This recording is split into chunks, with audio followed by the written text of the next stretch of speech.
আমি খাবো না। রায়হান ঠান্ডা গলায় উত্তর দিল, অনেক জ্বর তোমার, স্যুপটা খেয়ে ওষুধ খেতে হবে। বললাম তো খাবো না আমি। এবার রায়হানের চোয়াল শক্ত হয়ে গেল। দাঁত কিটমিট করে বলল, কিভাবে খাওয়াতে হয় সেটা কিন্তু আমার জানা আছে। আমাকে রাখিও না, ভালো মতো বলছি, খেয়ে নাও। অয়ত্রীর চোখে আগুন জ্বলে উঠল। কি করবেন না খেলে? মেরে ফেলবেন? আসুন, মারুন। রায়হান 1 সেকেন্ড তাকিয়ে রইল অরিত্রীর দিকে, এরপর খুব ঠান্ডা একটা হাসি দিল। হুম, মারবো না। তাহলে? রায়হান ধীরে ধীরে অরিত্রীর আরো কাছে এগিয়ে এলো। কণ্ঠ নামিয়ে শয়তানি একটা হাসি দিয়ে বলল, এখন যদি আমি কালকের মধ্যে বাড়াবাড়ি করি, তুমি শরীর আজ নিতে পারবে তো? এই কথায় অরিত্রীর শরীর কেঁপে উঠল। রাগে, জেদে, অপমানে তার মাথা যেন জ্বলে যাচ্ছে, কিন্তু মুখে কিছুই বলল না। চোখ নামিয়ে চুপচাপ বসে থেকে স্যুপটা খেয়ে তারপরে ওষুধ খেয়ে নিল। কিছুক্ষণ চুপচাপ থাকার পর অরিত্রী গলা শক্ত করে বলল, আমি বাসায় যেতে চাই। রায়হান 1 মুহূর্ত দেরি না করে বলল। কোথাও যেতে পারবে না তুমি। অরিত্রী অবাক হয়ে তাকালো। কেন? আমি বলেছি তাই। আর আমার কথা না শুনলে কি হয় সেটা আশা করি তুমি খুব ভালো মতো জানো। এ কথা বলেই রায়হান ঘর থেকে বেরিয়ে গেল। অরিত্রী বেডে বসে রইল। বুকের ভেতরে একটা অজানা ভয় জমে আছে তার। অরিত্রীর জ্বর ছিল বলে রায়হান অফিসে গেল না, কিন্তু সারাদিন কেউ কারোর সাথে কোনো কথাও বলল না। একই বাড়িতে থেকেও দুজন যেন দুই প্রান্তে। সন্ধ্যার দিকে রায়হান রুদ্রকে ডেকে বলল, তুই গিয়ে কিছুক্ষণ গল্প করে আয়, ভালো লাগবে অরিত্রীর। রুদ্র দীর্ঘশ্বাস ফেলে বলল, ভাবির জন্য এত ভাবো, অথচ তাকে বোঝাও যে সে দুনিয়াতে তোমার সব থেকে বেশি অপছন্দের মানুষ। বেশি কথা বাদ দিয়ে যা বললাম তাই কর। রুদ্র ধীরে ধীরে দরজাটা ঠেলে রুমের ভিতরে ঢুকলো। কফির কাপ থেকে হালকা ধোঁয়া উঠছে। ঘরের ভিতরে অদ্ভুত একটা থমথমে ভাব, যেন বাতাসটাও ভারী হয়ে আছে। অয়ত্রী বেডে আজ শোয়া হয়ে আছে। রুদ্র একটু কাশে, নিজের উপস্থিতি জানান দেওয়ার জন্য। ভাবি, অরিত্রী কোনো প্রতিক্রিয়া দেখায় না। রুদ্র কাছে এসে চেয়ারে বসে, কফির কাপটা টেবিলে রেখে নরম গলায় বলে, কফি এনেছি, একটু ভালো লাগবে খেলে। অরিত্রী এবার ধীরে মুখ ঘোরায়, চোখে ক্লান্তি, অবসাদ আর চাপা একটা রাগ। ভালো লাগার কিছু নেই রুদ্র। এই কথার মধ্যে এমন একটা শূন্যতা ছিল যে রুদ্র কয়েক সেকেন্ড চুপ করে যায়। সে জানেই নীরবতার ভেতরে ঢোকা সহজ না। রুদ্র জিজ্ঞেস করে, শরীর কেমন? অরিত্রী কোনো উত্তর দেয় না, শুধু হালকা হাসে। কিন্তু সেই হাসিতে আনন্দ নেই। রুদ্র অনেক চেষ্টা করলো অরিত্রীর মন ভালো করার, কিন্তু অরিত্রীর চোখে শূন্যতা বদলালো না। এভাবেই কেটে গেল আরও 2টা দিন। রায়হান অরিত্রীর কাছে যায় না, কিন্তু সে কখন কি খাচ্ছে, জ্বর আছে কিনা সব খোঁজ রাখে। 3 দিন পর রায়হান আজ অফিসে গেল। যাওয়ার আগে রুদ্রকে বলে গেল অরিত্রীর খেয়াল রাখতে। সার্ভেন্টদের করার নির্দেশ দিল। অরিত্রী যেন বাসা থেকে বের না হয়। অফিসে গিয়েও রায়হান কয়েকবার রুদ্রকে ফোন দিয়ে অরিত্রীর খবর নেয়। প্রতিবার একই প্রশ্ন, খেয়েছে কিনা, জ্বর কমেছে কিনা, কিছু হয়েছে কিনা। সন্ধ্যায় বাসায় ফিরে রায়হান সোজা নিজের রুমে চলে গেল। রুমের ভেতরে আলো জ্বলছে আর অরিত্রী বেডে বসে গল্পের বই পড়ছিল। রায়হান 1 মুহূর্ত দাঁড়িয়ে থাকে, তারপর কিছু না ভেবেই ফ্রেশ হতে চলে যায়। এভাবেই কেটে যায় প্রায় 1 মাস। একই ছাদের নিচে থেকেও তারা যেন দুই প্রান্তে আটকে আছে। কথা নেই, ঝগড়া নেই, অভিযোগ নেই, শুধু চাপা নীরবতা। ভালোবাসা যেন মাটি চাপা পড়ে গিয়েছে। মাঝে তৈরি হয়েছে একটা বিশাল প্রাচীর। অরিত্রী বেশ কয়েকবার চেষ্টা করেছে বাসা থেকে বের হওয়ার। কখনো গেটের সামনে গিয়ে দাঁড়িয়েছে, কখনো ব্যাগ গুছিয়েছে, কিন্তু প্রতিবারই সে ব্যর্থ হয়েছে। অবশেষে একদিন অরিত্রী খুব ভেঙে পড়ে। রুদ্রের সামনে দাঁড়িয়ে বলে, আমি বাসায় যেতে চাই। প্লিজ আমায় একটু বাসায় দিয়ে আসো। আমার এখানে দম বন্ধ হয়ে আসছে। রুদ্র চুপ করে থাকে। অরিত্রীর চোখে তখন পানি টলমল করছে। সে অনুনয় করে। প্লিজ রুদ্র, আমি আর পারছি না। রুদ্র বুঝতে পারে না কি করবে। একদিকে রায়হান যেমন তার ভাই, অন্যদিকে অরিত্রীও তো তার বোন। অবশেষে রুদ্র মাথা নাড়ে। ঠিক আছে। রুদ্রের সাথে যাওয়াতেই সার্ভেন্টরা কেউই অরিত্রীকে বাধা দিল না, কিন্তু সেটা রায়হানের চোখে ঠিকই ধরা পড়ল। মেইন গেটের সামনে যেই সিসি ক্যামেরা লাগানো, সেই রায়হানের ট্যাবে অ্যাড করা। অফিসে বসে স্ক্রিনের দৃশ্যটা দেখেই তার চোখ লাল হয়ে গেল, ভ্রু কুঁচকে গেল সাথে সাথেই। 1 মুহূর্ত দেরি না করে কল দিল রুদ্রকে। তো অরিত্রকে নিয়ে বের হয়েছিস কেন? ভাইয়া, ভাবি অনেক কান্নাকাটি করছিল বাসায় যাওয়ার জন্য। এর জন্য তুমি চিন্তা করো না। আজকে থেকে আগামীকাল আমি ভাবিকে বুঝিয়ে আবার নিয়ে আসবো এই বাসায়। রায়হান কোনো উত্তর না করেই ফোন কেটে দেয়। কয়েক সেকেন্ড তাকিয়ে থাকে ট্যাবের স্ক্রিনে, তারপর হঠাৎ করে টেবিলের উপর থেকে কফির মগটা তুলে ফ্লোরে ছুঁড়ে মারে। রায়হানের ছুঁড়ে মারা কফির মগটা ভেঙে টুকরো টুকরো হয়ে মেঝেতে ছড়িয়ে পড়ে। হঠাৎ কেবিন থেকে বিকট শব্দ হওয়াতেই কেবিনের আশেপাশে থাকা সবাই চমকে ওঠে, কিন্তু কেউ ভেতরে ঢোকার সাহস পায় না। দরজা বন্ধ, ভেতরে শুধু রায়হান আর তার মাথার ভেতরে ঝড় বইছে। সে চেয়ার থেকে উঠে জানলার সামনে দাঁড়ায়। শহরটা নিচে ছুটে চলেছে নিজের নিয়মে, অথচ তার ভেতরে সবকিছুই থমকে আছে। অরিত্রীর মুখটা বারবার ভেসে উঠছে চোখের সামনে, ফ্যাকাশে ক্লান্ত অথচ জেদি। ফিসফিস করে বলে রায়হান নিজেই। পালাচ্ছিস? আমার থেকে পালানো তো সহজ না অরিত্রী। সে ফোনটা হাতে নেয়, কল দিতে গিয়েও থেমে যায়, কারণ রায়হান জানে এখন কল করলে সে আরও দূরে সরে যাবে। দাঁত চেপে ধরে ফোনটা টেবিলে রাখে রায়হান। এদিকে অরিত্রীর শরীরটা আরও দুর্বল হয়ে আসছে বাসায় ঢোকার পর কেউই বুকের ভেতরে এদিকে অরিত্রীর শরীরটা আরও দুর্বল হয়ে আসছে বাসায় ঢোকার পর থেকে বুকের ভেতরে একটা চাপও অনুভব করছে সে। অরিত্রীর মা, অনিমা, রুদ্র আর অরিত্রীকে দেখে খুব খুশি হয়ে যায়, কিন্তু অরিত্রী কারোর সাথে কথা না বলে নিজের রুমের দিকে গিয়ে বিছানায় গায়ে দিয়ে দেয়। হঠাৎ এমন আচরণে সবাই অবাক হয়ে অরিত্রীর পিছনে পিছনে যায়। অরিত্রীর মা অরিত্রীর মাথায় হাত বুলিয়ে দেয়। কি হয়েছে মা? অরিত্রী উত্তর দেয় না, চোখ বন্ধ করে শুয়ে থাকে। শরীরটা যেন তার নিজের নয়। রুদ্র চাপা গলায় অনিমাকে বলে। আপু, ভাবির প্রেশারটা একটু চেক করি। অনিমা গিয়ে তাড়াতাড়ি প্রেশার মাপার মেশিনটা এনে দেয় রুদ্রর হাতে। প্রেশার মাপতেই রুদ্রর কপালে ভাঁজ পড়ে। অনিমার মুখের হাসি মিলিয়ে যায়। এত লো কেন? ঠিকমতো খায় না নাকি? রুদ্র কিছু বলে না, কি বলবে? সত্যিটা বললে পরিস্থিতি আরও খারাপ হবে। অরিত্রীর মা তাড়াতাড়ি রান্নাঘরে চলে যায় ডিম সিদ্ধ করতে। অরিত্রী দুর্বল গলায়, না মা, আমি খাবো না। একদম চুপ। অনিমা ধমক দিয়ে বলে। অরিত্রীর মা সিদ্ধ ডিম করে এনে জোর করে অরিত্রীকে খাওয়াতে থাকে, কিন্তু ডিম গলায় যেতেই অরিত্রীর গা গুলিয়ে ওঠে, চোখে পানি চলে আসে। সে হঠাৎই উঠে দৌড় দেয় ওয়াশরুমে। বমির শব্দে অনিমাও ছুটে যায়। বমি শেষে অরিত্রী দেয়ালে হেলান দিয়ে দাঁড়িয়ে থাকে, তার চোখ বন্ধ, শরীর কাঁপছে। অনিমা তাকে ধরে নিয়ে এসে বিছানায় শুইয়ে দেয়। কিছু হয়নি, একটু দুর্বল লাগছে, একটু রেস্ট নে, সব ঠিক হয়ে যাবে। ধীরে ধীরে রাতও নেমে এলো, কিন্তু অরিত্রীর চোখে ঘুম আসে না। রাত পারে, ঘরে লাইট নিভে যায়, সবাই ঘুমিয়ে পড়ে, শুধু অরিত্রীই জেগে থাকে। তার মাথার ভেতরে বারবার একটা প্রশ্নই ঘুরে বেড়াচ্ছে, রায়হান থেকে দূরে যেতে গিয়ে কি আরও কাছে চলে এলো সে? পরের দিন সকালে যখন অরিত্রীর ঘুম ভাঙলো, প্রথম কয়েক সেকেন্ড সে বুঝতেই পারলো না সে কোথায় আছে। চারপাশটা অচেনা লাগছিল। জানলার ফাঁক দিয়ে ঢুকে পড়া নরম রোদ, তার শরীরের ভেতরে এক ধরনের ভারী অবসাদ, সব মিলিয়ে মাথার ভেতরে যেন কুয়াশা জমেছিল। সে চোখ মেলে তাকাতে অনুভব করলো মাথার নিচে নরম কি, বুকের ওঠানামার তাল ধীরে গভীরভাবে। হঠাৎ বুঝে উঠতে না উঠতেই অরিত্রীর শরীরটা শক্ত হয়ে গেল। সে রায়হানের বুকের উপরেই শুয়ে আছে। এক ঝটকায় উঠে বসলো অরিত্রী। বুকের ভেতরে ধক করে উঠলো হৃদপিণ্ডটা। শ্বাস যেন আটকে এলো। মনে মনে, আমি না কাল মায়ের বাসায় গেলাম, এ বাসায় কখন আসলাম? হাত কাঁপতে কাঁপতে চারপাশে চোখ বোলালো। বিছানার পাশে পুরনো কাঠের আলমারি, দেয়ালে টাঙানো ছোট্ট আয়না, জানলার পর্দা, সবই চেনা, খুব চেনা। এটা তো মায়েরই বাড়ি, তার মানে রায়হান এসেছে, কিন্তু কখন? মাথার ভিতরে স্মৃতিগুলো এলোমেলো হয়ে যাচ্ছে। কাল রাতের পরের অংশগুলো যেন কেউ ইচ্ছে করেই মুছে দিয়েছে। সে তো অনেক রাতে ঘুমিয়েছিল, তারপর আর কিছু মনে নেই।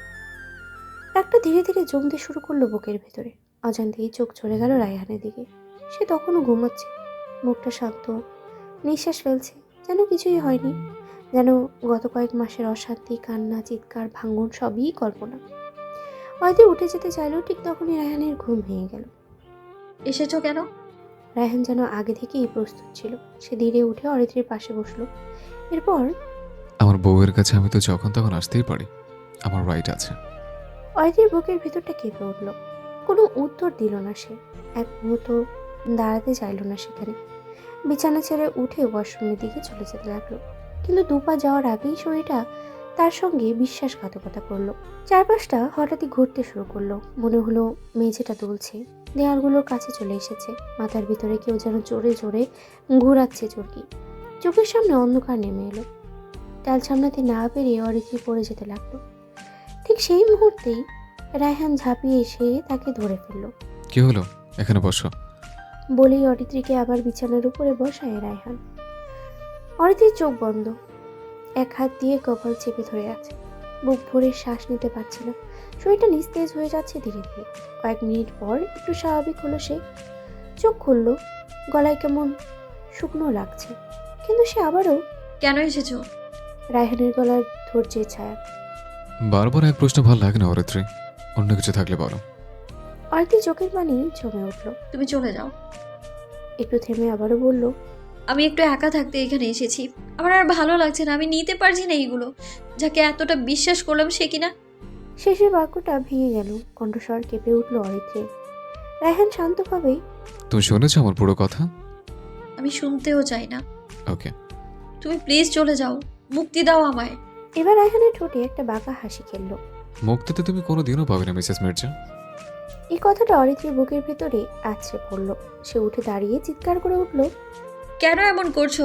কি দোষ ছিল আমার? আমাকে কেন ঠকালে? রায়হানের গলা এবারও নিচু।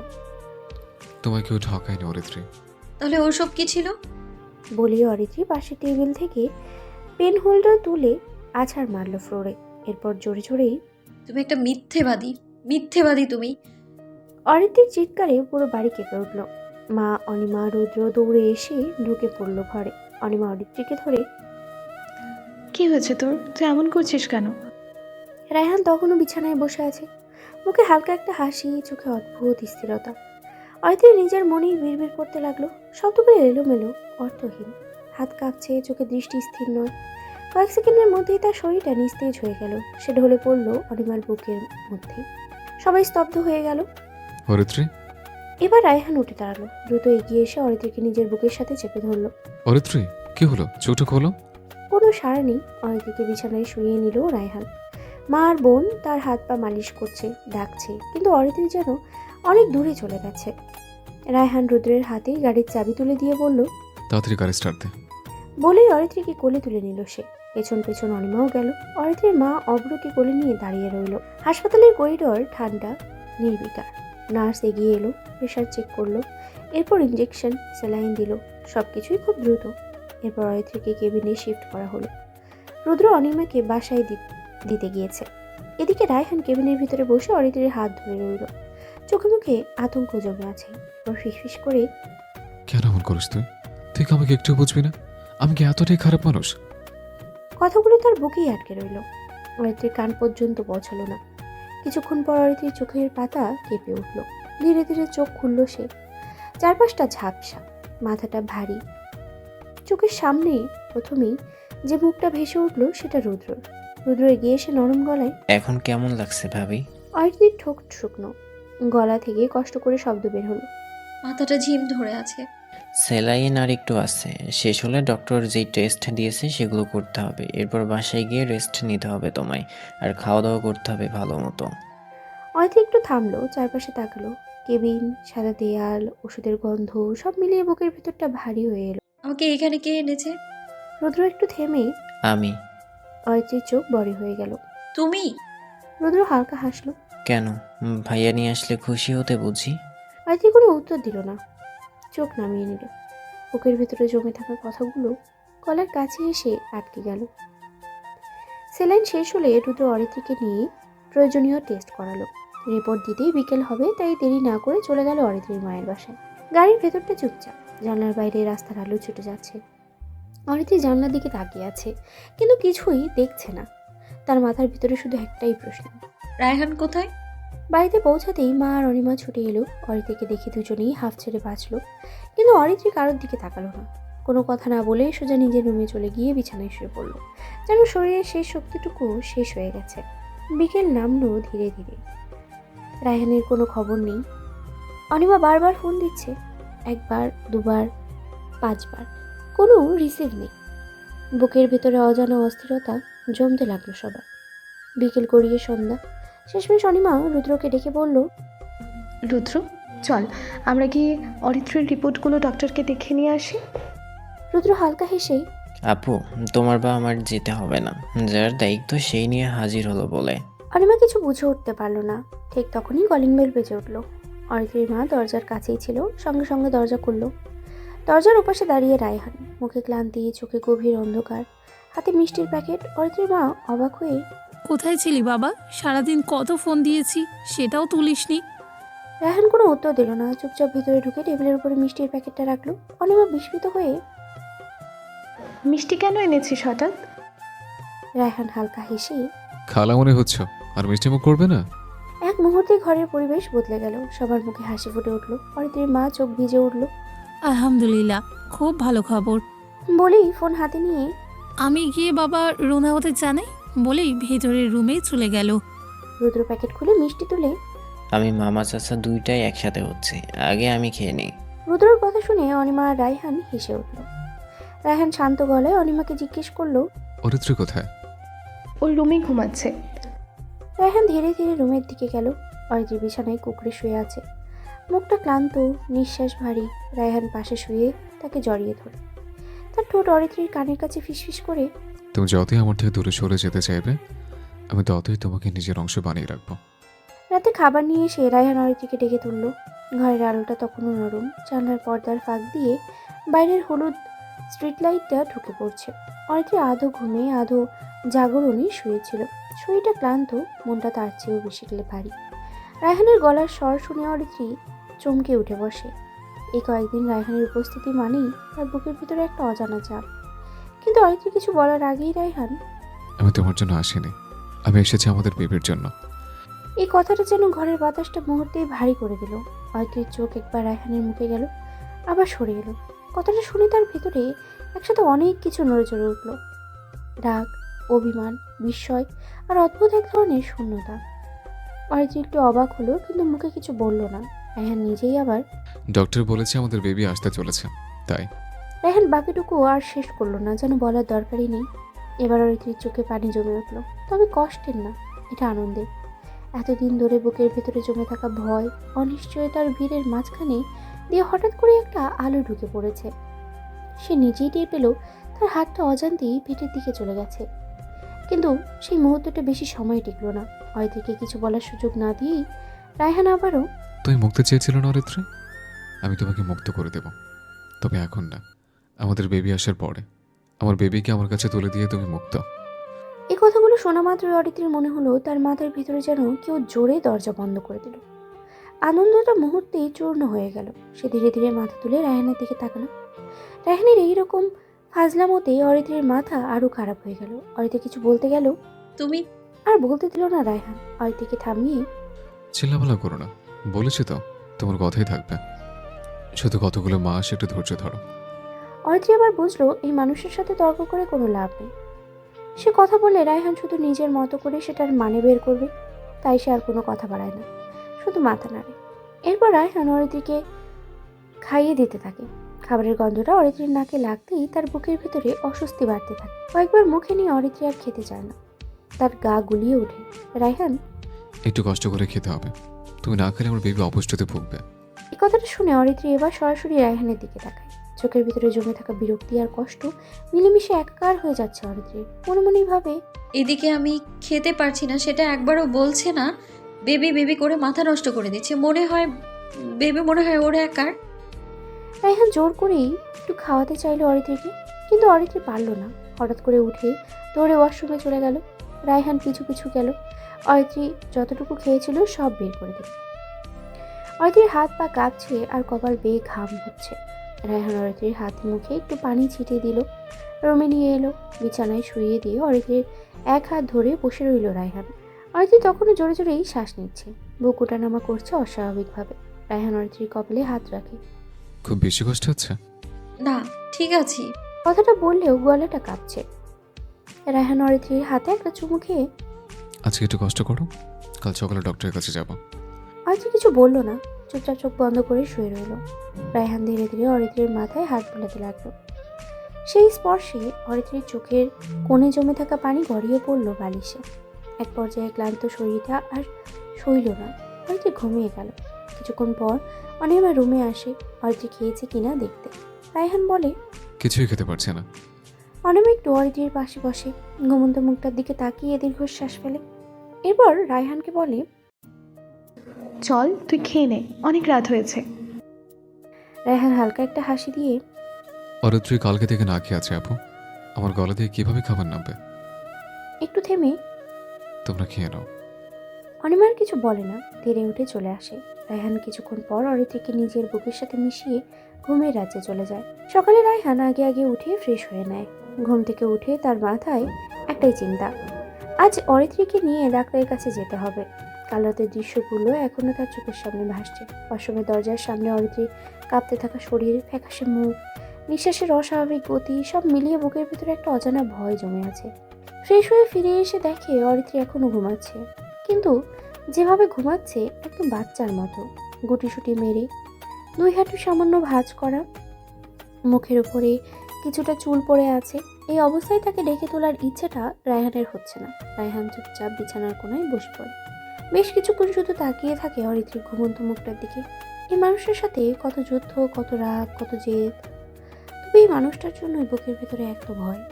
এরপর মুচকি হাসি দিয়ে অরিত্রীর চুলে হাত বোলাতে লাগলো। মাথায় হাত দিতেই রায়হানের কপাল কুঁচকে গেল। অরিত্রীর মাথা গরম হয়ে আছে। রায়হান ফিসফিস করে, আমার বাকি না একটা। ঘুমের মধ্যেও মাথা গরম করে রেখেছে। নির্ঘাত ঘুমিয়ে ঘুমিয়ে ভাবছে উঠে কিনে আমার সাথে গ্যাঞ্জা বাঁধানো যায়।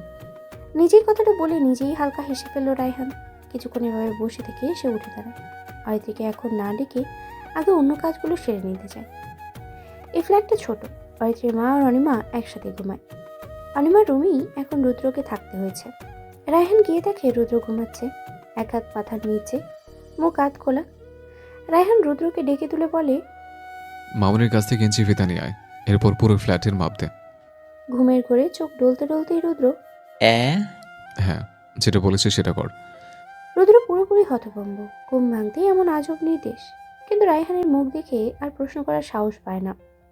এভাবে চোখ ডলতে জ্বলতে মামুনির কাছে গিয়ে, মামুনি, ইঞ্চি ফিতা দাও তো।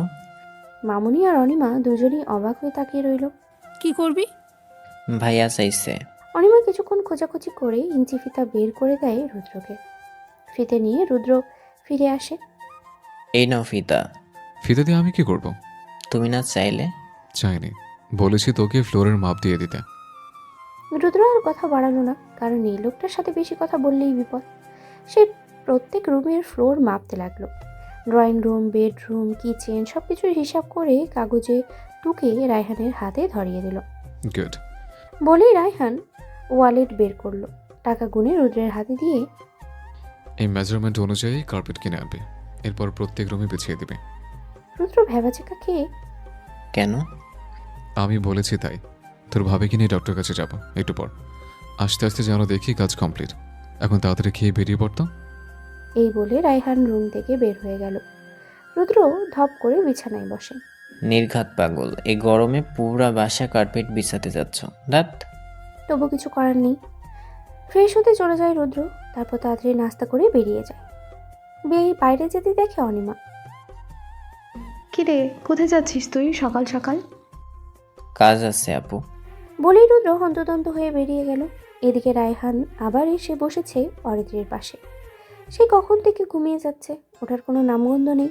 বেশ কিছুক্ষণ পর অরিত্রী মোচামুচি করে ঘুম থেকে উঠল। চোখ মেলে রায়হানকে সামনের দিকে একটু চমকিয়ে উঠল। রায়হান হালকা হেসে, সুপ্রভাত বাবুর আম্মু। বাবুর আম্মু কথাটা শুনে অরিত্রীর মুখে অজান্তেই হাসি ফুটে উঠল। মুহূর্তের জন্য সে ভুলেই গেল এই মানুষের উপরে সে রেগে আছে। রায়হান পলকহীনভাবে তাকিয়ে থাকে অরিত্রীর দিকে, যেন এই হাসিটাই দেখতে চেয়েছিল। এরপর ফ্রেশ হয়ে হালকা খাওয়া দাওয়া করে দুজনে বের হলো ডাক্তারের কাছে যাওয়ার উদ্দেশ্যে। ডাক্তার সব চেক করে কিছু ওষুধ লিখে দিল। অরিত্রীকে রেস্টে থাকতে বলল। অ্যাজমার সমস্যা, রক্ত শূন্যতা আর এখন লো প্রেশার, সব মিলিয়ে সাবধানতা জরুরি। অরিত্রী স্বাভাবিক থাকলেও রায়হান টেনশনে পড়ে গেল। ফেরার পথে ড্রাইভ করতে করতেই রায়হান ভেবেছিলাম তোমাকে আজ বাসায় নিয়ে যাব। একটু থেমে অরিত্রীর দিকে তাকিয়ে, মানে আমার বেবিকে আমার কাছে রাখার জন্য আর কি। ভেবেছিলাম তোমাকে নিয়ে যাব, আবার সামনে তাকিয়ে, পরে ভাবলাম আমি অফিসে গেলে তুমি একা থাকবে বাসায়, ভালো লাগবে না। আবার এক পলক অরিত্রীর দিকে তাকিয়ে, মানে আমার বেবি একা একা বোরিং ফিল করবে, তাই ভাবলাম এখানেই থাকো। আমি এখান থেকে অফিস যাওয়া আসা করবো। এবার অরিত্রী রায়হানের দিকে তাকিয়ে, তুমি থাকবে এখানে? হ্যাঁ, কিছুক্ষণ পর তোমার জন্য না, আমার বেবির জন্য। অরিত্রী বিরক্ত হয়ে বাইরে তাকালো। একটু পরে অরিত্রী রায়হানকে প্রশ্ন করলো, তুমি কিসে খুশি হবে, ছেলে হলে নাকি মেয়ে? রায়হানের মুখ এবার সিরিয়াস হয়ে গেল। ছেলে হোক বা মেয়ে হোক, যাই হোক না কেন, সেটা তো আমারই অংশ। শুধু আমার বাবু আর বাবুর আম্মু সুস্থ থাকলে আমি হ্যাপি। অরিত্রী রায়হানের দিকে এক পলক তাকালো। অরিত্রীর খুব ইচ্ছে করছে রায়হানের কাঁধে মাথা রাখতে, কিন্তু অদৃশ্য একটা কারণে সেটা পারল না। তারা বাসায় ফিরে দেখে রুদ্র আর অনিমা পুরো বাসার কার্পেট বিছাচ্ছে। অরিত্রী অবাক হয়ে এগুলো কি করছো তোমরা? রায়হান আগে আগেই বলে, আমি করতে বলেছি। তুমি পাগল? হ্যাঁ, টাইলসে পানি পড়লে বুঝবে না। এই অবস্থায় যদি স্লিপ করে পড়ো, একটু থেমে অরিত্রীর দিকে তাকিয়ে। তুমি পড়ে গেলে আমার বাবু ব্যথা পাবে। অরিত্রী কিছু বলার ভাষা খুঁজে পাচ্ছে না। কয়েক সেকেন্ড চুপ থেকে এই গরমে কার্পেট বিছিয়ে মানুষ থাকতে পারে? আমি লোক বলে রেখেছি, আজকে বিকেলের মধ্যে সব রুমে এসি লাগিয়ে দিবে। কি? হ্যাঁ, আমার বাবুর বিষয়ে আমি খুব সিরিয়াস। অরিত্রী মনে মনে তুই তোর বাবু নিয়েই থাক, বউ তো আর তোর না। কিন্তু মুখে কিছু বলল না, শুধু ফিসফিস করতে করতে নিজের রুমে চলে গেল। বিকেলের মধ্যে সব রুমে এসি লাগিয়ে দিয়ে যায়। ফ্যানের একঘেয়ে শব্দ ধীরে ধীরে থেমে গেলে ঘরটা অদ্ভুত রকমের নিস্তব্ধ হয়ে আসে, যেন এতক্ষণ যে কোলাহল ছিল তা হঠাৎই কোথাও মিলিয়ে গেছে। অরিত্রী জানলার পাশে দাঁড়িয়েছিল, কিন্তু এসির ঠান্ডা বাতাস তার শরীর ছুঁয়েও মনটা ঠান্ডা করতে পারছিল না। সে ধীরে ধীরে বেলকনিতে গিয়ে দাঁড়ালো। আজকে বাইরে কি সুন্দর আবহাওয়া। আকাশটা পরিষ্কার না, আবার পুরোপুরি কালোও না। হালকা মেঘ জমেছে, বাতাসে একটা ভেজা গন্ধ, এমন গন্ধ যেটা বলে দেয় বৃষ্টি খুব বেশি দূরে না। বাতাসে সে গায়ে লাগতেই অরিত্রীর বুকের ভেতরটা কেমন করে উঠল। অনেকদিন পর এমন একটা বিকেল, যেখানে সে নিজের মতো করে কিছু অনুভব করতে পারছে। ইচ্ছে করছে একটু ছাদে গিয়ে এই বাতাসটা অনুভব করতে। খোলা আকাশ, দূরের বাড়ির ছাদ, উড়তে থাকা পাখি, সব মিলিয়ে একটা মুক্তির স্বাদ। এই ভাবনাটুকু নিয়েই অরিত্রী ধীরে ধীরে রুমে ঢুকলো। রায়হান তখন বিছানার উপরে বসে ফোনে কিছু একটা করছিল। চোখ দুটো স্ক্রিনে স্থির, কপালের ভাঁজগুলো স্পষ্ট। সে কাজের মধ্যে থাকলে এমনই হয়, চারপাশে ভুলে যায়, মানুষ ভুলে যায়, শুধু নিজের সিদ্ধান্ত আর পরিকল্পনাই ডুবে থাকে। হয়তো গিয়ে রায়হানের পাশে দাঁড়ানো, কিছু কৃষ্ণে কিছু বলল না, শুধু তাকিয়ে থাকলো। এই মানুষের পাশে দাঁড়িয়ে থেকেও কতটা দূরে সে। এই সত্যটা আজকাল অরিত্রীকে খুব কষ্ট দেয়। রায়হান ঘাড় ঘুরিয়ে অরিত্রীর দিকে তাকালে অরিত্রী। তোমার বাবু বলছে ছাদে যেতে। রায়হানের ভ্রু দুটো সামান্য উপরে উঠল প্রশ্নসূচক দৃষ্টিতে। এরপর অরিত্রী আবারও বলল, বাইরের আবহাওয়া আজকে অনেক সুন্দর, মেঘলা, আজ খুব সুন্দর একটা বাতাস, যে কোনো সময় বৃষ্টি হতে পারে। তাই বাবু আমাকে নিয়ে বলে এটা উপভোগ করতে ছাদে নিয়ে যেতে। এইবার রায়হান ফোনটা নামিয়ে রাখলো, ধীরে ধীরে উঠে দাঁড়ালো, চোখে মুখে সেই পরিচিত আত্মবিশ্বাসী ভাব। হ্যাঁ চলো, আমার বাবুর জন্য এটা করাই যায়। এই একটা লাইনেই অরিত্রীর বুকের ভেতরে কিছু একটা কেঁপে উঠল। আমার বাবু, এই শব্দটি তো সে যতবার শোনে ততবারই তার ভেতরে অদ্ভুত এক শান্তি তৈরি হয়। ভালো লাগে, আবার রাগও হয়। রায়হান অরিত্রীর হাত ধরলো, এরপর ধীরে ধীরে ছাদে উঠে দুজনে। ছাদে পা রাখতেই অরিত্রী চোখ বন্ধ করে একটা লম্বা নিঃশ্বাস নিল। বাতাসে আজ অন্যরকম একটা স্পর্শ, চুল উড়ে এসে গালে লাগছে, ওড়নাটা নড়ছে, চারপাশে হালকা শস্য শব্দ, কি সুন্দর একটা পরিবেশ। অরিত্রী রেলিংয়ে হাত রেখে দূরে তাকিয়ে রইল। তার চোখে তখন কোনো নির্দিষ্ট দৃশ্য নেই, শুধু একটা মুক্ত আকাশ। সেখানে সে কিছুক্ষণের জন্য হলেও নিজের ভিতরে বোঝা নামিয়ে রাখতে চায়। আর রায়হানের দৃষ্টি অরিত্রীর দিকে।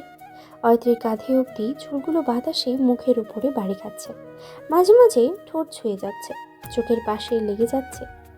এই দৃশ্যটা রায়হানের বুকের ভিতরে অদ্ভুত একটা আলোড়ন তুলে দেয়। সে এক পা এগিয়ে আসে। এক পর্যায়ে রায়হান অরিত্রীর খুব কাছে গিয়ে দাঁড়ালো। অরিত্রী ঘুরে তাকাতেই রায়হান অরিত্রীর মুখের উপর থেকে চুলগুলো সরিয়ে কানের পিছনে গুঁজে দিল। এই স্পর্শটা খুবই হালকা, কিন্তু অরিত্রীর শরীরের ভিতর দিয়ে যেন বিদ্যুৎ বয়ে গেল। অরিত্রী রায়হানকে বাধা দিল না, বরং আনমনি সে রায়হানের বুকে মাথা নামিয়ে দিল। এই মুহূর্তটা হঠাৎই অপ্রত্যাশিতভাবে হলে রায়হান একটু চমকেই গেল, কিন্তু মুখে কিছু প্রকাশ করলো না, শুধু নিঃশ্বাসটা একটু ভারী হয়ে এলো। কিছুক্ষণ তারা এভাবেই দাঁড়িয়ে থাকলো, কোনো কথা নেই, শুধু বাতাস, দূরের মেঘ আর দুইটা অস্থির হৃদস্পন্দন। হঠাৎ গুড়ি গুড়ি বৃষ্টি পড়তে লাগলো। রায়হান বলল, বৃষ্টি শুরু হয়ে গেছে, চলো রুমে চলো। অরিত্রী বাচ্চাদের মতো মুখ করে, একটু বৃষ্টিতে ভিজে খুব ইচ্ছে করছে। এই মুখটা, এই আবদারটাই রায়হানের ভিতরে সব শক্ত নিয়ম মুহূর্তেই নরম করে দেয়। তবুও সে নিজেকে শক্ত রাখে। জি না, আমার বাবুর ঠান্ডা লেগে যাবে। অরিত্রী আবার ভ্রু কুঁচকে নিজের হাত দুটো রায়হানের দিকে উঁচু করে দিয়ে, তোমার বাবু পাপার কোলে উঠতে চাইছে। কথাটা শুনে রায়হান হালকা হাসলো। মনে মনেই ভাবলো, তুমি তার মানে আমার চালাকি ধরে ফেলেছো, এখন নিজে বদমাইশি করছো। ওকে ওকে, খুবই ভালো। এক মুহূর্ত দেরি না করে রায়হান অরিত্রীকে কোলে তুলে নিল। অরিত্রীর নিঃশ্বাস আটকে গেল। হঠাৎ করে মাটির স্পর্শ ছেড়ে শূন্যে উঠলেই যেমন লাগে ঠিক তেমনই। বৃষ্টি তখন একটু জোরেই নামছে। রায়হান অরিত্রীকে বুকের সাথে চেপে ধরে দ্রুত রুমের দিকে এগিয়ে যায়। অরিত্রীর মাথা রায়হানের কাঁধে, চোখ বন্ধ, মনে হচ্ছে এই কয়েকটা সেকেন্ড যদি সময় থেমে যেত। রুমে ঢুকেই রায়হানের দরজা বন্ধ করে দিল। বৃষ্টির শব্দ বাইরে থেকে মৃদু হয়ে এলো। ভেতরে শুধু এসির ঠান্ডা বাতাস আর দুজন মানুষের নিঃশ্বাস। রায়হান অরিত্রীকে ধীরে বিছানায় নামিয়ে দিল, কিন্তু হাত ছাড়ল না। এই স্পর্শ, এই যত্ন অরিত্রীর ভিতরে আবার সেই পুরনো প্রশ্ন জাগিয়ে তোলে। এই মানুষটা এত কঠিন হয় কিভাবে, আবার এত নরমই বা হয় কিভাবে? ধীরে সন্ধ্যা নেমে এলো। বাইরে দিনের আলো নিভে গেছে অনেকক্ষণ আগেই। ড্রয়িং রুমের লাইটগুলো জ্বালানো। মা, অরিত্রী, অনিমা আর রৌদ্র সবাই ড্রয়িং রুমে বসেছিল। কেউ গল্প করছিল, কেউ হাসছিল, কেউ চুপচাপ বসে শুনছিল। শুধু একজনই ছিল না, রায়হান। সে কোথায় আছে কেউ খেয়ালও করেনি। অনিমা হালকা হাসতেই কিছু একটা বলছিল। রৌদ্র মাঝে মধ্যেই টিপুনি কাটছিল। অরিত্রী মায়ের পাশে বসে মনোযোগ দিয়ে সব শুনছে এমন ভাব করলেও মাথার ভিতরে অন্য কিছুই চলছিল। এই বাড়িতে এখন সবাই আছে, কিন্তু শান্তি নেই। হঠাৎই কলিং বেল বেজে উঠল। সব কথা থেমে গেল। মা মুখ তুলে তাকালেন। এই সময় কে আসলো? অনিমা উঠে দাঁড়িয়ে স্বাভাবিক গলায় আমি খুলছি। বলে এগিয়ে গেল দরজার দিকে। অনিমার পা দুটো দরজার দিকে এগোচ্ছে, কিন্তু প্রতিটা ধাপেই তার বুকের ভেতরে ধুকপুক শব্দটা যেন বাড়ছে। কেন সে নিজেও জানে না। অনিমা দরজা খুলতেই সময় যেন থেমে গেল। অনিমার শ্বাসও থেমে গেল। সে থম মেরে গেছে, একদম পাথরের মতো। না কাঁদছে, না চিৎকার করছে, না একটা শব্দ বেরোচ্ছে মুখ দিয়ে। চোখ দুটো খোলা, কিন্তু দৃষ্টি খোলা হয়ে আসছে। মুহূর্তেই যেন তার পুরো শরীর অবশ হয়ে গেল। এমন এক অবস্থায় যেখানে মানুষ কান্নাও করতে পারে না। ড্রয়িং রুম থেকে মা বলছেন, কে এসেছে? কিন্তু কথাটা যেন অনিমার কানে পৌঁছলই না। কয়েক সেকেন্ড কেটে গেল, কিন্তু কোনো উত্তর নেই। মা বুঝলেন কিছু একটা হয়েছে। তিনি উঠে দরজার দিকে এগোতেই একটা কণ্ঠ তার কানে এলো। আসসালামু আলাইকুম আম্মা। এই কণ্ঠটা ভুলে যাওয়ার নয়, ভুলে যাওয়ার সুযোগও নেই। মায়ের হাত কেঁপে উঠল, চোখ বড় হয়ে গেল। তার মুখ থেকে বের হলো একটাই কথা, সীমান্ত, তুমি? এই নামটা যেন ড্রয়িং রুমের বাতাস কেটে ঢুকে গেল। অরিত্রী আর রৌদ্র একসাথে তাকালো একে অপরের দিকে, দুজনের চোখে প্রশ্নের ছাপ। এরপর দুজনেই উঠে দাঁড়ালো আর দরজার দিকে এগিয়ে গেল। মা নিজেকে কোনো রকমের সামনে নিয়ে বললেন, ভেতরে আসো। কিন্তু অনিমা, সে এখনো দরজার সামনেই দাঁড়িয়ে মাথা নিচু করে আছে। হাত দুটো পাশ দিয়ে ঝুলে আছে, এমন ভঙ্গি যেন কেউ তার ভেতর থেকে সব শক্তি টেনে নিয়েছে। অরিত্রী এগিয়ে গিয়ে অনিমাকে জড়িয়ে ধরল। কোনো শব্দ না করে শুধু শক্ত করে জড়িয়ে ধরল। সীমান্ত ভেতরে ঢুকলো। রুদ্র আর মায়ের সঙ্গে ড্রয়িং রুমে এসে সোফায় বসলো সবাই। এই মানুষটা যেন আগেই সেই সীমান্ত না। মুখে অসহায়তার ছাপ, চোখের নিচে কালি, গাল বসে গেছে, গায়ের রং কালচে হয়ে গেছে। দেখে মনে হচ্ছে সে অনেক রাত ঘুমায়নি, অনেক বোঝা বইছে সে। সীমান্ত কথা বলতে চাইছে, কিন্তু পারছে না। শব্দগুলো যেন গলায় এসে আটকে যাচ্ছে। মায়ের অবস্থা আরও কঠিন। তিনি বুঝতে পারছেন না কি দিয়ে শুরু করবেন আর কোথায় শেষ করবেন। অনেকক্ষণ পর নীরবতা ভেঙে মা জিজ্ঞেস করলেন, হঠাৎ কেন এলে বাবা? ঠিক তখনই ঘরের এক কোণ থেকে একটা কণ্ঠ ভেসে এলো। আমি আসতে বলেছি মামনি। সবাই চমকে তাকালো। রায়হান। রায়হান এসে মায়ের পাশে দাঁড়ালো, পকেটে হাত গুজে। রায়হানের কথা শুনে অনিমা আর অরিত্রী ধীরে ধীরে ভিতরে এসে দাঁড়ালো। অরিত্রীর মাথার ভিতরে একটার পর একটা প্রশ্ন ধাক্কা খাচ্ছে। সে কেন দুলাভাইকে আটকে রেখেছিল? কেনই বা ছেড়ে দিল? আর এখানেই বা কেন আসতে বলেছে? হাজারটা প্রশ্ন, কিন্তু কোনো উত্তর নেই। অরিত্রী তাকিয়ে রইল রায়হানের দিকে। মা অবাক হয়ে রায়হানের দিকে তাকিয়ে, তুই আসতে বলেছিস মানে? কেন? ঘরের বাতাসে হঠাৎ ভারী হয়ে গেল। কেউ নড়ছে না। রায়হান খুব স্বাভাবিক ভঙ্গিতেই উত্তর দিল। মামনি, সীমন্ত ভাইয়ের কোনো দোষ নেই। এক মুহূর্ত থামলো রায়হান, এরপরই, দোষ নেই বলে আসলে ভুল হবে, দোষ আছে। তবে আসল ভিলেন তো তার মা। এই কথাটা যেন একটা অদৃশ্য বজ্রপাত ঘটালো অনিমার মনে। সীমান্তের মাথা আরও নিচু হয়ে গেল। সে মেঝের দিকে তাকিয়ে রইল, যেন চোখ তুলে তাকানোর অধিকারও তার নেই। অনিমা তাচ্ছিল্যের হাসি হেসে রায়হানের দিকে তাকিয়ে বলল, এর জন্য কি সে গা ঢাকা দিয়েছিল এতদিন? কথাটা বিষের মতো সীমান্তের হৃদয়ে গিয়ে লাগলো। সীমান্ত অনিমার দিকে তাকালো। চেনা মুখ, কিন্তু অচেনা চোখ। আগের সেই উজ্জ্বলতা নেই অনিমার ত্বকে। মুখে ক্লান্তির ছাপ।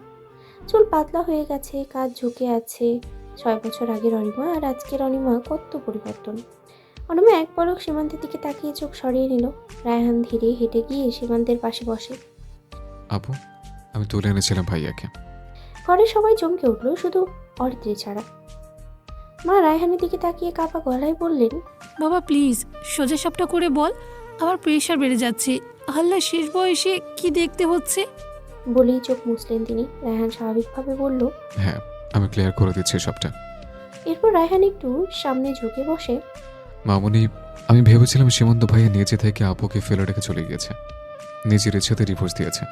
একটু থেমে 6 বছর প্রেম করে ভালোবেসে বিয়ে করে যখন ভালোবাসে মানুষ অন্তঃসত্ত্বা, সে সময় তাকে ছেড়ে গেলে সে মানুষটার মনের অবস্থা কিরকম হতে পারে? এই প্রশ্নটার কোনো উত্তর নেই সীমান্তর কাছে, কিন্তু কথাটাই অনিমার বুকের ভেতরে যেন কিছু ভেঙে গেল। সে আর ধরে রাখতে পারলো না নিজেকে। একটা দীর্ঘশ্বাস বেরিয়ে এলো তার ভিতর থেকে। এরপর চোখ দিয়ে অজরে পানি ঝরতে লাগলো। রায়হান আবারও বলল, আমি আপুর কষ্ট কমাতে পারবো না, সেটা চাইও নেই। আমি চেয়েছিলাম ভাইয়াকে কিছুটা কষ্টের ভাগ দিতে, মানসিক না হলেও শারীরিকভাবে। এর জন্যে আমি তাকে তার ভার্সিটির সামনে তুলে নিয়ে গিয়েছিলাম আমার লোকদের নিয়ে। এ কথার পর আর কিছু বলার থাকে না। ঘরে শুধু একটা দম বন্ধ করা নীরবতা নেমে এসেছে। রায়হান এবার ধীরে ধীরে সীমান্তর দিকে তাকালো, তবে এই তাকানোর মধ্যে কোনো রাগ নেই। সীমান্ত তখনও মাথা নিচু করে বসে আছে। রায়হান হাত বাড়িয়ে সীমান্তর কাঁধে রাখলো। এই ছোঁয়াটা শক্ত ছিল না, আবার দুর্বলও না। এটা ছিল একজন পুরুষের আরেকজন পুরুষকে দেওয়া নিঃশব্দ অনুমতি। বাকিটা আমার থেকে ভালো সীমান্ত ভাইয়াই বলতে পারবে।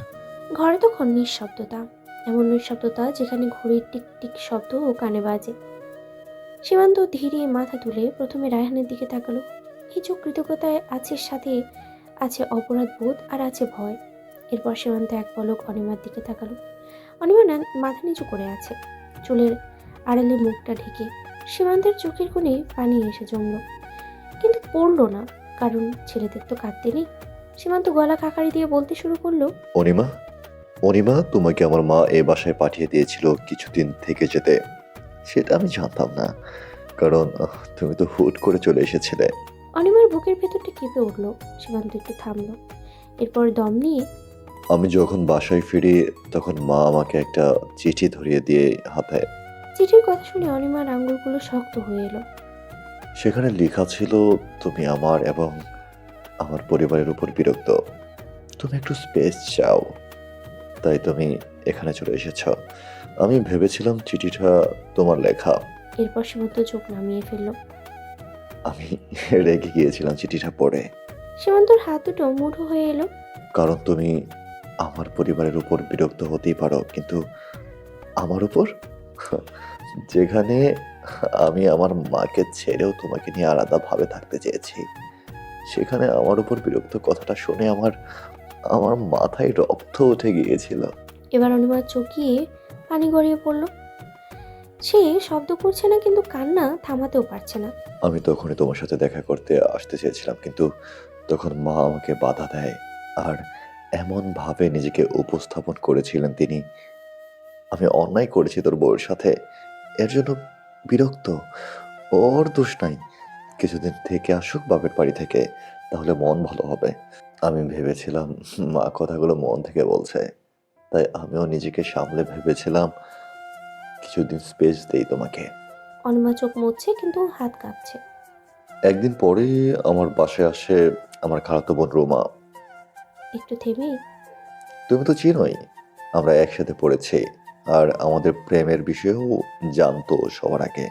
রুমা সেদিন এসে আমাকে বলেছিল, তোমাকে নাকি রেস্টুরেন্টে দেখেছে একটা ছেলের সাথে আগের দিন। অনিমা চমকে উঠলো। আমি প্রথমে বিশ্বাস করিনি।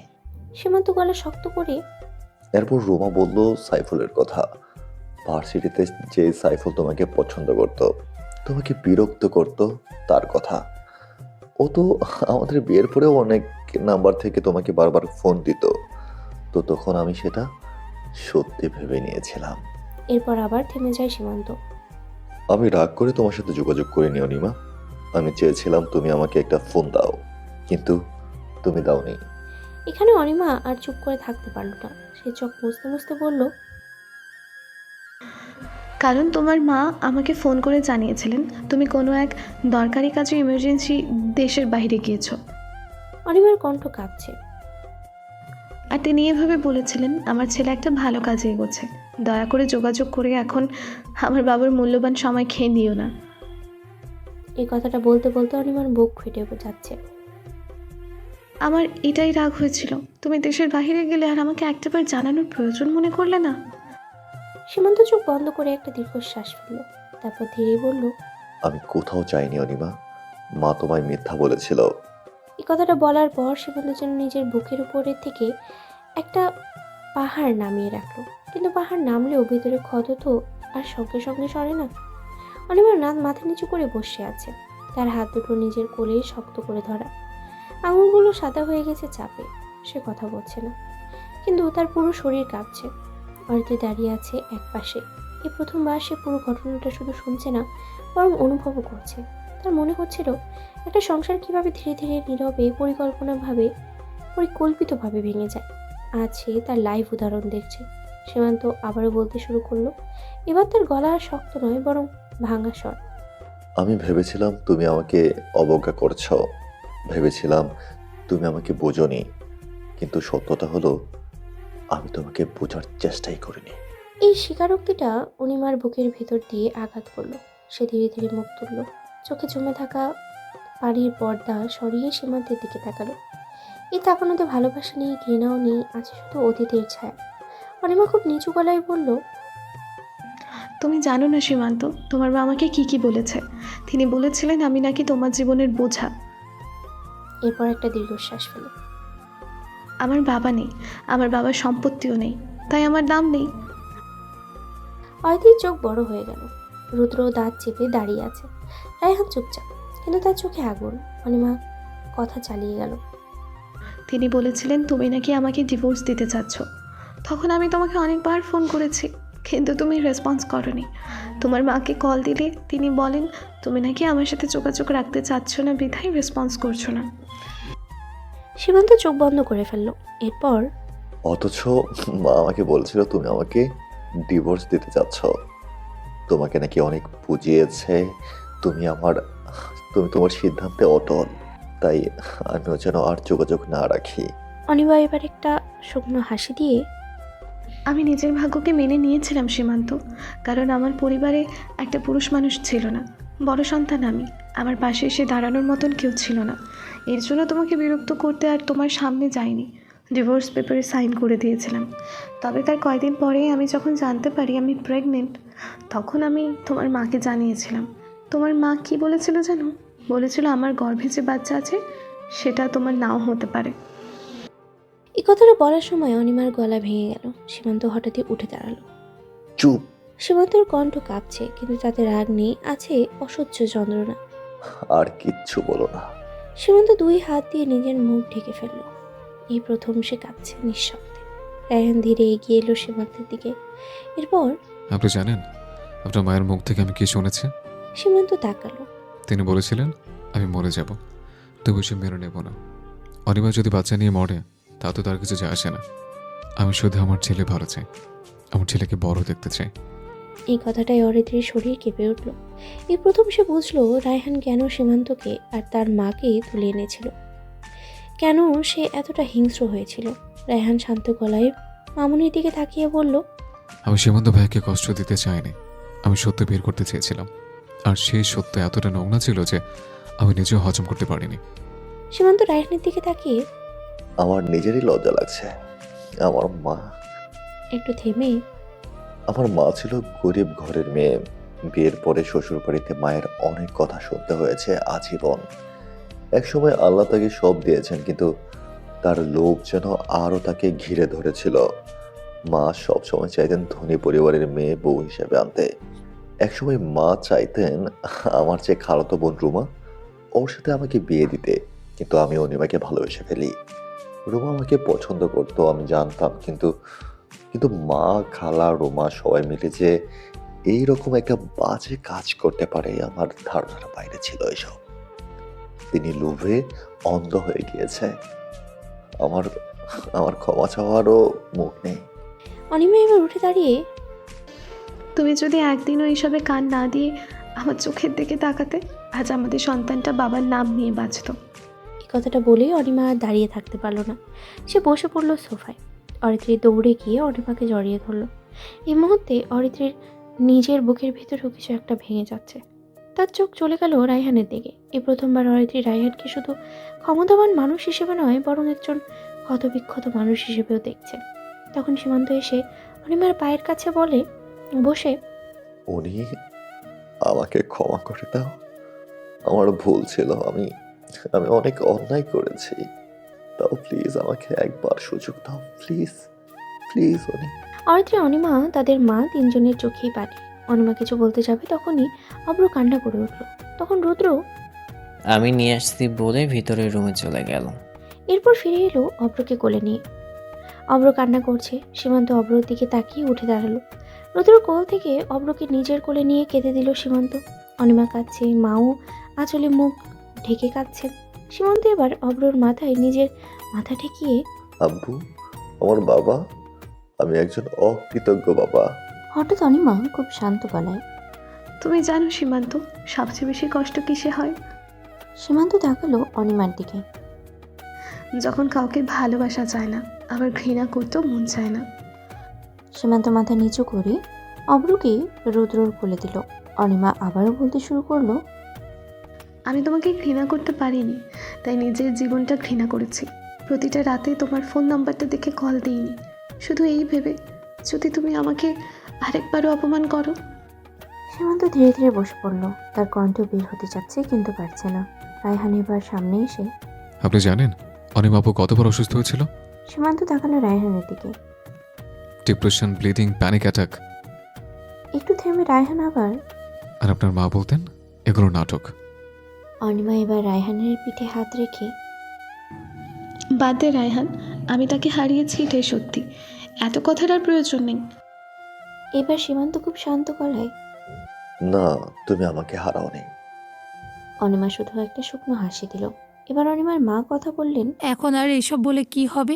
তোমাদের তো ডিভোর্স হয়ে গেছে। অভ্র তোমার সন্তান, তুমি চাইলেই তাকে এসে দেখে যেতে পারো, কোলে নিতে পারো। কিন্তু অনিমার ওপর তোমার বা তোমার ওপর অনিমার আর কোনো অধিকার নেই। এটাকে মেনে নিতেই হবে। সীমান্ত এবার মায়ের কাছে গিয়ে, আমাদের ডিভোর্স হয়নি মা। এটা শুধু বাক্য না, এটা ছিল একটা বিস্ফোরণ। মুহূর্তেই পুরো ঘর যেন বিদ্যুৎ চমকালো। অরিত্রীর মা, অনিমা, রুদ্র, অরিত্রী, এমনকি রায়হানও সবাই একসাথে হাঁ হয়ে তাকিয়ে রইল সীমান্তর দিকে। কেউ বিশ্বাস করতে পারছে না এই কথাটা। অনিমার বুকের ভিতরে ঠিক সেই মুহূর্তেই যেন কেউ হাতুড়ি দিয়ে পেটাতে শুরু করলো। একটা আঘাত, তারপর আরেকটা। হৃৎপিণ্ডটা যেন বুকের খাঁচার ভিতরে লাফিয়ে লাফিয়ে বেরিয়ে আসতে চাইছে। কিন্তু সে নিজেকে শক্ত করলো। চোখের পানি আটকাতে আটকাতে বলল, আমি সাইন করে দিয়েছিলাম সীমান্ত, ডিভোর্স হয়নি আবার কিভাবে? সীমান্ত আর এক সেকেন্ডও দেরি করলো না। সে অনিমার সামনে এসে দাঁড়ালো। ধীরে ধীরে অনিমার হাত দুটো নিজের হাতে নিল। এই স্পর্শে অনিমা কেঁপে উঠল। এতগুলো দিন পরে এই হাত ধরা, এই স্পর্শ। সীমান্ত বলল, তুমি সাইন করেছিলে, কিন্তু আমি কি সাইন করেছিলাম বা সেই কাগজ কোর্টে জমা দিয়েছিলাম কিনা তুমি কি সেটা জানো? অনিমার কথার ভিতরে সবকিছু এলোমেলো হয়ে যাচ্ছে। সে কিছুই বুঝতে পারছে না, কিন্তু তার মনের কোথাও একটা জায়গায় জড়ো জড়ো ঢেউ জোরে জোরে আছড়ে পড়ছে। এটা যেন সত্যি হয়। সীমান্ত আবারও বলল, অনিমা, একে তো তোমাকে আমার মা বাধ্য করেছিল সাইন করতে, আর ডিভোর্সের নোটিশ এসেছিল আমাদের বাড়ি থেকে, তুমি সাইন করে কাগজ পাঠিয়ে দিয়েছিলে, একটু থেমে, কিন্তু সেই কাগজটা ওভাবেই আমার আলমারিতে পড়ে আছে। ওখানে না আছে আমার সাইন, আর না আমি সেটা কোনোদিন জমা দিয়েছি। এই কথাগুলো অনিমার মাথার উপর দিয়ে ঝড়ের মতো গেল। তার চোখের সামনে সব দৃশ্য একসাথে ভেসে উঠল। একাকী রাত, অপমান, অপেক্ষা, অভিমান, আর একটা সন্তানকে একা বড় করার যুদ্ধ। হঠাৎ অরিত্রী উঠে দাঁড়ালো। তার চোখে বিস্ময় আর উত্তেজনা একসাথে। তার মানে তোমাদের ডিভোর্স হয়নি? তোমরা লিগালি হাজব্যান্ড ওয়াইফ? অরিত্রীর মুখে খুশির হাসি, কিন্তু সেই হাসির বিপরীতে অনিমা যেন জমে গেল। সে বিশ্বাস করতে পারছে না। তার মায়ের চোখের কোথাও একটা খটকা লেগে যাচ্ছে। রুদ্র এতক্ষণ চুপ ছিল, এখন সে ধীরেই বলল, আচ্ছা, আব্বু তো অ্যাডভোকেট, আব্বুকে জিজ্ঞাসা করলে তো পরিষ্কার ব্যাখ্যা পাওয়া যাবে। যেই কথা সেই কাজ। রুদ্র অভ্রকে মামুনির কোলে দিয়ে আব্বুকে কল দিল। হালকা কুশল বিনিময় করলো। শরীর কেমন? কেমন আছো? তারপর রুদ্র সব খুলে বলল। এরপর ফোন রেখে সে সীমান্তর দিকে তাকালো। ঘরের সবাই তখন রুদ্রর মুখের দিকে তাকিয়ে আছে, শ্বাস আটকে আছে সবার। রুদ্র মুখে হালকা হাসি টেনে বলল, সীমন্ত ভাইয়া ঠিক কথাই বলেছে আপু। আইন অনুযায়ী তোমরা এখনো স্বামী স্ত্রী। তারপর সে আইনের ব্যাখ্যা দিল। বাংলাদেশের আইন অনুযায়ী ডিভোর্স কার্যকর হতে হলে দুই পক্ষের নোটিশ, সিগনেচার আর কোর্টে রেজিস্ট্রেশন সবকিছুই সম্পন্ন হতে হয়। এক পক্ষের সাইন আর জমা না হওয়া কাগজ আইনগতভাবে ডিভোর্স না। এই কথাটা শোনার সাথে সাথে অনিমা আর নিজেকে ধরে রাখতে পারল না। সে হু হু করে কেঁদে উঠল। এতদিনের চাপ, কষ্ট, অভিমান সব একসাথে বেরিয়ে এলো। তার মাও কাঁদতে শুরু করলেন। সীমান্তর মায়ের কাছে গিয়ে বলল, মা, আমাকে প্লিজ মাফ করে দিন। মা শুধু সীমান্তর মাথায় হাত রাখলেন, কিছু বললেন না। রায়হান পরিস্থিতি হালকা করতে বলল, মামুনি তুমি কান্না করছো? এখন তো তোমার খুশি থাকার কথা। তারপর একটু আবেগী সুরে, এসব কান্নাকাটি ভালো লাগছে না। আজকে খুশির দিন, তুমি আজকে তোমার হাতের স্পেশাল বিরিয়ানি রান্না করে খাওয়াবে। সবাই হেসে উঠল রায়হানের এমন আবদার শুনে। এই হাসিটা ছিল দীর্ঘ কান্নার পরে পাওয়া একটু শান্তির নিঃশ্বাস। সীমান্ত এসে রায়হানকে জড়িয়ে ধরল। অনেক ধন্যবাদ ভাই, তুমি না থাকলে এই ভুলগুলো কোনোদিনই ভাঙতো না। আমি সারা জীবন তোমার কাছে ঋণী থাকবো। রায়হান কোনো উত্তর দিল না, সেই শুধু অরিত্রের দিকে তাকালো। এই তাকানোতেই অনেক না বলা কথা ছিল। অরিত্রের মা রান্নাঘরে ঢুকতেই ঘরের বাতাসটা একটু বদলে গেল। চুলো রাত চলছে, চালের হাঁড়ি ধোয়া হচ্ছে।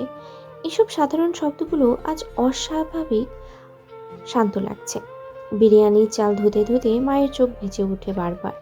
আজ অনেকদিন পর তার মেয়ের চোখের পানি বদলে আলো দেখেছে সে। অন্যদিকে অনিমা ধীরে ধীরে সীমান্তকে নিয়ে তার রুমে ঢুকলো। রুমটা একদম আলাদা রকম লাগছে আজ। একই দেয়াল, একই জানালা, কিন্তু বাতাসে আর একাকিত্ব নেই। সীমান্তর কোলে অব্র। আজ প্রথমবার একজন বাবা তার ছেলেকে এভাবে কোলে নিয়ে আছে। অব্র কিছুই বুঝছে না, সে শুধু বাবার শার্টটা মুঠো করে ধরে আছে। সীমান্ত নিজের অজান্তেই অব্রকে আর শক্ত করে জড়িয়ে ধরল। রুদ্র ভাবলো এই মুহূর্তে এই দুজনের দরকার কিছু নীরবতা। সে এগিয়ে এসে আলতো করে অব্রকে কোলে নিল। অনিমা কিছু বলল না, শুধু একবার তাকালো ছেলের দিকে। রুদ্র বলল, আমি ড্রয়িং রুমে আছি, আর ডাক দিলেই আসবো। বলেই সে অব্রকে কোলে নিয়ে বেরিয়ে গেল। দরজা বন্ধ হয়ে গেল। রুমে এখন শুধু সীমান্ত আর অনিমা। এতদিনের জমে থাকা নীরবতা যেন দেয়ালে দেয়ালে ধাক্কা খাচ্ছে। সীমান্ত ধীরে ধীরে অনিমার হাতটা ধরল। কণ্ঠটা ভেঙে আসছে। আমি কি বলবো অনি, আমার কোনো ভাষা নেই। অনিমা চোখ নামিয়ে বলল, তুমি এমন করছো কেন? দোষ আমারও ছিল। আমি যদি এসব কথা কানে না দিতাম। কথাটা শেষ করতে পারল না অনিমা, কারণ ঠিক সেই মুহূর্তেই সীমান্ত অনিমাকে নিজের বুকের সাথে মিশিয়ে নিল। এটা কোনো জোর না, এটা কোনো দাবি না, এটা ছিল একজন ভাঙা মানুষের শেষ আশ্রয়। অনিমা এবার বাচ্চাদের মতো কাঁদতে লাগলো। তার শরীর কাঁপছে, শ্বাস আটকে যাচ্ছে। সীমান্ত তাকে থামালো না, কারণ কিছু কান্না থামাতে নেই। বেশ কিছুক্ষণ পর অনিমা মাথা তুলল। চোখ দুটো লাল, মুখে ক্লান্ত ভাব। সীমান্ত আঙুল দিয়ে তার চোখের পানি মুছে দিতে দিতেই বলল, অনেক কষ্ট পেয়েছো তুমি, আর আমি অনেক কষ্ট দিয়েছি। একটু থেমে এর থেকেও 1000 গুণ বেশি ভালোবাসবো তোমায়, প্রমিস। বলে অনিমার কপালে একটা ভালোবাসার পরশ দিল। তারপর আবার জড়িয়ে ধরল অনিমাকে। অন্যদিকে রায়হান সে কখন থেকে বেলকনিতে দাঁড়িয়ে আছে, তার দৃষ্টি দূরের আকাশে। মেঘ জমে আছে এখনো, যেন আলো আধারের খেলা। তার বুকের ভিতরেও ঠিক একই রকমের একটা আকাশ। অরিত্রী অনেকক্ষণ অপেক্ষা করলো, শেষে আর পারল না। সে বেলকনিতে এলো। রায়হান অরিত্রীর উপস্থিতি টের পেয়ে বলল, কিছু বলবে? হুম, বলো। আমার দিকে তাকাও। শুনছি তো, বলো। না, আমার দিকে তাকাও। রায়হান ঘুরল। ঠিক তখনই অরিত্রী রায়হানকে জড়িয়ে ধরল, কিন্তু রায়হান জড়িয়ে ধরল না। এই না ধরাটা অরিত্রীর বুকটা চেপে ধরল। সে নিজেই সরে এসে রায়হানের দুগালে নিজের হাত দুটো রাখলো। অরিত্রীর চোখ ভিজে উঠল। আমায় মাফ করে দাও, আমি না জেনে বুঝে না বুঝে। রায়হান থামিয়ে দিল। তো কি এখন ডিভোর্স চাচ্ছ না? এই প্রশ্নটা অরিত্রীকে ভেঙে দিল। সে কাঁদতে শুরু করলো। রায়হান আর পারল না, সে অরিত্রীকে জড়িয়ে ধরল শক্ত করে। পাগলি আমার, আমি মরে গেলেও তোমাকে ছাড়বো না। আমি তোমাকে ছেড়ে বাঁচতেই পারবো না অরিত্রে। কারণ তুমি আমার প্রতিটা শিরায় মিশে আছো। অরিত্রী মাথা তুলল। রায়হান অরিত্রীর হাত নিজের বুকের বাম পাশে রেখে এখানে রেখেছি তোমায়, ছেড়ে দেবো কিভাবে বলো? অরিত্রী কিছু বলল না, শুধু কাঁদল। হঠাৎ রায়হানের মুখে একটা শয়তানি হাসি। আর তাছাড়া তোমাকে এখনো অনেক কষ্ট দেওয়া বাকি। অরিত্রী প্রশ্নসূচক দৃষ্টিতে রায়হানের দিকে তাকালো। রায়হান অরিত্রীর দুগালে হাত রেখে এই যে তুমি আমাকে আমার বাবুর কাছে আসতে দিচ্ছ না, দূরে দূরে রাখছো। আমি বাবুর সাথে ঠিকমতো কথা বলতে পারছি না। একটু থেমে এইসবের শাস্তি তো তোমায় পেতে হবে। অরিত্রী এবার পিছনে ঘুরে রায়হানের হাত নিজের পিঠের উপরে রাখলো। রায়হান অরিত্রীর ঘাড়ে থুতনি রেখে বলল, বাবু এখন কি বলছে জানো? কি? বলছে পাপা আমার আরো ভাই বোন লাগবে। অরিত্রী লজ্জা পেয়ে ধুর। রাতে সবাই একসাথে খাওয়া দাওয়া করলো। এতদিন পর বাড়িটা যেন প্রাণ ফিরে পেয়েছে। ডাইনিং টেবিলে আজ অদ্ভুতভাবেই ভরপুর লাগছে, শুধু খাবারে না, মানুষের উপস্থিতিতে। প্লেটের শব্দ, চামচের টুংটাং, মাঝে মধ্যে কারোর হালকা হাসি, সব মিলিয়ে ঘরটার ভেতরে জমে থাকা দীর্ঘদিনের শূন্যতা ধীরে ধীরে গলতে শুরু করেছে। অনেকদিন পর এই বাড়িটা আবারও বাড়ি হয়ে উঠেছে। অনিমা বারবার অব্রর দিকে তাকাচ্ছে। বাচ্চাটা খাওয়ার টেবিলের পাশে ছোট্ট চেয়ারে বসে হাত পা নেড়ে কিছু বোঝার চেষ্টা করছে। সীমান্ত মাঝে মাঝেই তাকিয়ে থাকে ছেলের দিকে, চুপচাপ, কিন্তু চোখে একরাশ অপূর্ণতা আর নতুন করে শুরু করার দৃঢ়তা। অরিত্রী খাওয়ার মাঝেও ঠিকমতো মন দিতে পারছে না। এক হাত নিজের প্লেটে, আরেক হাত অজান্তেই পিঠের উপরে। রায়হান সেটা লক্ষ্য করে। সে কিছু বলে না, শুধু খেয়াল রাখে। খাওয়ার মাঝখানে রুদ্র বলল, আচ্ছা, আমরা তো সবাই মিলে কোথাও থেকে ঘুরে আসতে পারি। কথাটা হালকা ছিল, কিন্তু ঘরের ভিতরে যেন ঢেউ তুলে দিল। ঘোড়া, এই শব্দটার সাথে এতদিন ধরে কষ্ট, ভাঙন, অসম্পূর্ণতার স্মৃতি জড়িয়েছিল, যে কেউই আগে সাহস করে বলেনি। রায়হান একবার অরিত্রীর মুখের দিকে তাকিয়ে, আবার অরিত্রীর পেটের দিকে তাকিয়ে, আবার রুদ্রকে জিজ্ঞেস করলো। কোথায় যেতে চাস? রুদ্র একটু উপহাস নিয়ে বলতে গেল, কক্স। আর বলতে পারল না। রায়হান থামিয়ে দিল। তার কণ্ঠে কোনো রাগ নেই, আছে শুধু দায়িত্ববোধ। যদি আমি আর অরিত্রী ছাড়া যেতে চাস তাহলে ঘোরায়, আর যদি সবাইকে নিয়ে যেতে চাস তাহলে আশেপাশে কোথাও প্ল্যান কর। অরিত্রী মুখ তুলে তাকালো রায়হানের দিকে। সে কিছু বলল না, কিন্তু চোখে একটা নরম কৃতজ্ঞতা জমে উঠল। এই মানুষটা সব সময় এমন, কথা কম, সিদ্ধান্ত পরিষ্কার। রুদ্র একটু ভেবেই, আচ্ছা, আমি খাওয়া শেষ করে গুগলে সার্চ করছি। কথাটা শুনে সীমান্ত হালকা হেসে ফেলল। অনেকদিন পর এমন হালকা মুহূর্তে সে নিজেকে স্বাভাবিক মনে করছে। এরপর খাওয়া শেষ করে সবাই মিলে অনেকক্ষণ গল্প করলো। গল্পগুলো ছোট, সাধারণ, কিন্তু প্রতিটা কথার ভেতরেই ছিল ফেলে আসা সময়কে আবার ধরে রাখার চেষ্টা। কেউ পুরনো কোনো ঘটনা টানল, কেউ অব্র দুষ্টমির কথা বলল, কেউ আবার রান্নায় ভুল নিয়ে হাসাহাসি করলো। এসব ছোট ছোট বিষয়ই যেন জীবনের বড় বড় ক্ষতগুলো একটু করে ঢেকে যাচ্ছে। হঠাৎই মাঝখানে রায়হান সীমান্তকে বলল, আপনার মাকে আগামীকাল ছেড়ে দেব, আপনি কি যাবেন কাল দেখা করতে? এই প্রশ্নে টেবিলের চারপাশে আবারও নীরবতা নেমে এলো। তার যদি নিজের ছেলের হাসি আনন্দ নিয়ে কোনো কিছু না আসে চায় তাহলে সে থাকুক তার মতো, আমিও আমার মতো থাকি।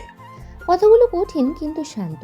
এরপর একটু থেমে, আমি কাল ভার্সিটিতে যাব, দেখি আগের চাকরিটা আছে কিনা।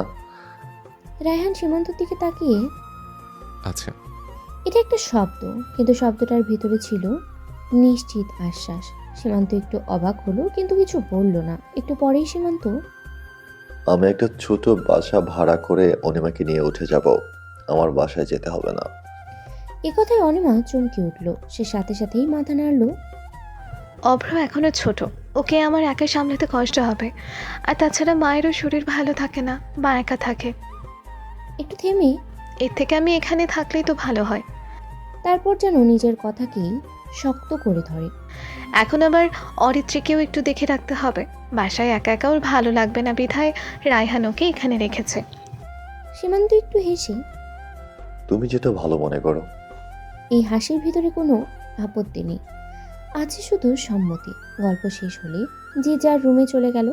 আজ অনিমা আর সীমান্ত এক রুমে, মা তার রুমে।